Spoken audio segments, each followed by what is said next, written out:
kita kembali perbincangan cukup hangat. Komen-komen yang diberikan di Facebook juga ada. InsyaAllah kami akan kongsikan. Ada yang nak kongsikan ke Fatin? Kejap kita akan kongsikan. Kita nak terus tanyakan kepada Tuan Mahmud berkenaan dengan apa agaknya antara perkara-perkara yang perlu mereka tahu, bukti-bukti sekiranya mereka mendapati ada orang kata kecuaian pada anak mereka ni, Tuan Mahmud. Baik. Bayangkan sekiranya kita buat macam due diligence yang kita bincangkan tadi. Pertama sekali, kumpulkan bukti bahawa taska ni berdaftar. Kita boleh buat cek dekat dalam laman web JKM, memang dah berdaftar. Second, dua komunikasi penting sebelum dan selepas berlaku. WhatsApp lah. WhatsApp. Sebab bila kita WhatsApp tu, kita dah sahkan macam saya katakan tadi, dah sahkan soalan-soalan yang dan jawapan yang diorang berikan secara verbal tadi. Contohnya dia kata pengasuh ni berpengalaman, pengasuh jaga seorang pengasuh 3 orang bayi. And then beberapa lagi lah contohnya berkenaan dengan CCTV lengkap dan ada masih berfungsi. Kita dah sahkan. Waktu berlakunya insiden tu, ini adalah momen yang sangat penting kerana waktu tu diorang akan sangat jujur apabila berlaku tu. Tapi ini ramai orang terlepas pandang. Kita selalunya bila berlaku kita terus call, tapi kita lupa nak rekod.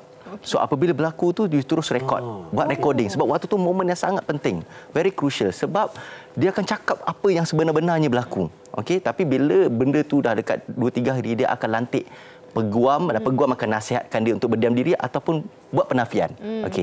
Dah 3. 4, dapatkan rakaman CCTV daripada taska tersebut sebab kita khawatir ada tempoh masa tu dia akan format dan waktu tu kita sukar nak dapatkan bukti.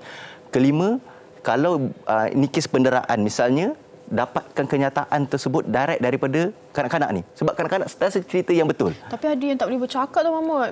Kan dia tak boleh nak bercakap lagi. Betul. Tapi kalau tak boleh bercakap dan kita tak apalah. Kita try dapat daripada saksi-saksi yang lain. Tanya kanak-kanak yang lain. Sebab kadang-kadang ada taska ni, diorang ada WhatsApp group tau. So kita try, kita bangkitkan benda dalam WhatsApp group, tengok ada siapa-siapa respon tak. Nanti mesti akan ada kat kanak lain. Dah nampak lah adik ni memang kena dera ni semua. Diorang akan bunyi. Waktu tu diorang akan alarm tu akan bunyi lah. Itu antara buktinya. Itu antara buktinya. So yang paling penting bila kita dah dapat ni bukti semua, regardless what happen, bawa kanak-kanak tersebut, bayi tersebut ke hospital untuk mendapatkan medical report. Dan akhir sekali laporan polis susulan daripada bukti-bukti yang ada, mudahkan pihak polis untuk mengambil tindakan dan membuat siasatan. Jelas satu persatu. Tuan Mahmud memang bagi ikut struktur tau. Ikut struktur dah patut mak bapak ni kena ambil, kena dengar baik-baik dan tuliskan apa yang perlu dilakukan. Tapi ini kita saksikan pada Dr. Salih sendirilah sebagai perunding pediatrik. Saya tertarik sebenarnya nak tanya dengan kanak-kanak ni macam mana? Tadi bayi kita tengok kesan-kesan. Mungkin anak-anak boleh bercakap. Bagaimana agaknya kita nak berbual, berkomunikasi untuk memastikan mereka nak bercerita dengan kita, merespon, memberi tahu apa yang sebenarnya. Biasa kanak-kanak ni memang dia very honest lah. Dia akan cakap apa yang berlaku sebenarnya. Kecuali kalau macam keadaan macam dia ugut. Kalau dia ugut, dia akan nampak macam dari segi psikologi dia macam takut, dia macam dia thinking about something. You can see from the eye dia takut. And your children should never be afraid of you to talk about you, about things that going on. Kalau macam dia takut nak cakap, macam berseledung, tak ada eye contact, maknanya something not right. And then some children dia akan ada kesan psikologi lain. For instance, kalau macam budak yang dah toilet train, kadang-kadang dia macam boleh accidents, ada kencing malam dan sebagainya. Signs yang ada some kind of something happening. And then kita tengok kelakuan dia, kadang-kadang dia akan repeat balik apa benda yang orang cakap kat dia. Macam the abusive words. Ada benda-benda yang dia kena, mungkin dia akan buat anak patung ke kat dia toys, dia akan repeat those kind of things. Dia akan mimic those kind of behavior. That's important. So I think that's very important lah. Tapi at least those children are bigger, dia boleh cakap. Tapi I'm actually more afraid of the ones yang baby. And maybe if I can just selatekan sikit lah, what to do kalau macam berlaku any kind of emergency. First of all, even before emergency happen, there are usually warning signs.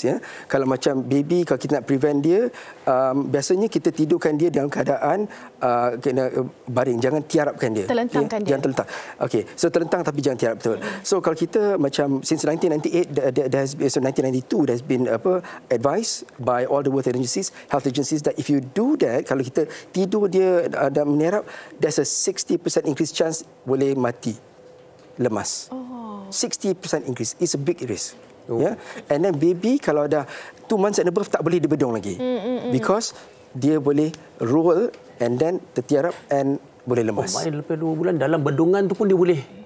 Some baby less than 2 months old, sebulan setengah mungkin dia dah boleh roll, yang tu kita tak boleh bedong. It's not safe anymore. Okay. There are a few things lah. And then kalau benda-benda macam ini berlaku, kita boleh elakkan kemalangan. Ya. Okay. So tapi what happens kalau kita jumpa budak tu dah tak bernafas? Okay. What to do? We have to do CPR immediately. Ya. Kalau tak tahu pun you try your best, because once the heart stops beating, they stop breathing, within 4 minutes the brain starts to die. Within 10 minutes tak apa-apa, memang there is no chance of survival lah. Kalau survive pun baby anak tu dia akan ada masalah kecacatan otak. Permanent sebenarnya. So that's very important. So jangan nak bawa pergi klinik ke mana, just start CPR, call 999. There's no time to waste. Okey, ini satu benda yang baru. Ini maknanya para ibu bapa perlu belajar membuat pada bayi ini ataupun berusaha untuk adakan teknik ini di taska. So I think it's very important prevention. Ya. Tapi itulah macam kita kata, there's so many things that we can do to prevent. And then benda-benda tak berlaku di taska saja, kan kat rumah pun boleh jadi. Betul. Kan? Kita tak tahu orang yang jaga anak kita macam mana cara dia when we're not around, for instance. Kan? So there's so many things lah. Okey. Saya ada nak tanya soalan pada Tuan Mahmud sekali. Okey, tentang liability pemilik ataupun pengusaha pusat asuhan atau pusat taska ni. Adakah kita salahkan pengasuh tapi mereka boleh lepas tangan atau macam mana? Okey, dia kalau undang-undang ni dipanggil vicarious liability. Sebab sekarang ni kalau jadikan apa-apa, kita akan saman pengasuh yang bertanggungjawab tu dan juga pemilik taska. That's why apa-apa sekali kan. Sebab bukan apa, kita beri amanah ni atas kepercayaan kepada pemilik taska. Kita tak kenal pengasuh ni macam mana. Tapi sebabkan pengasuh tu menjanjikan atau memberi keyakinan kepada kita, ini adalah tempat taska yang paling terbaik untuk anak kita. That's why kita hantar. So apabila berlaku sebarang kecuaian ataupun insiden-insiden ini, pihak pengasuh dan juga pemilik taska akan bertanggungjawab. Okey. Baik. Saya macam ni sikit sebab dia terkesan untuk ibu-ibu kan. Kita memang awak hantar anak awak cek dulu tak sebenarnya? Panjang cerita juga, tak sempat dah kita nak cerita. Tapi awak ibu yang baik, awak ibu yang baik. Saya ada pengalaman sebenarnya. Dan sebenarnya bagaimana doktor di hujung ini untuk kita memastikan ibu bapa dapat pergi kerja dengan pemikiran yang tenang, anak-anak pun selamat. Bagaimana untuk mereka kata menitik beratkan semua yang kita kongsikan tadi tu. Nasihat kepada mereka. Okay. So the first one kita kena do a due diligence. Again, this word keeps coming up because it's very important. Kan? Kita siasat. Okay. Tengok keadaan bayi semacam mana, tempat berdaftar ke tidak. Kita tengok kalau boleh kita interview sikitlah penjaga itu, pengasuh itu macam mana, tanya experience dia macam mana, and tanya prosedur bila berlaku kecemasan. What do they do? Kalau macam dia pun tak boleh answer, I mean you should be concerned. Yeah.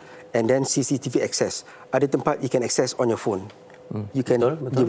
And I think that is the best lah. Sebab kalau you boleh pantau sendiri, that means they have nothing to hide.